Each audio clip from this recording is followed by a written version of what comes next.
လာခဲ့ပါမယ်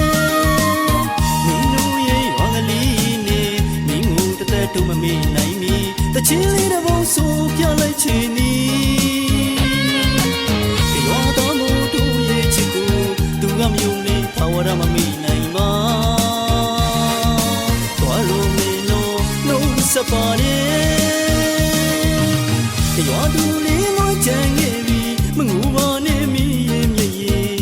တို့လေးပြန်လာခဲ့မှာပါနှုတ်ဆက်တဲ့ဒီတချင်းလေးကိုမိခံတော့တာပန်းစင်အသေးကွယ်မတတ်စင်ရင်ထမောင်ကို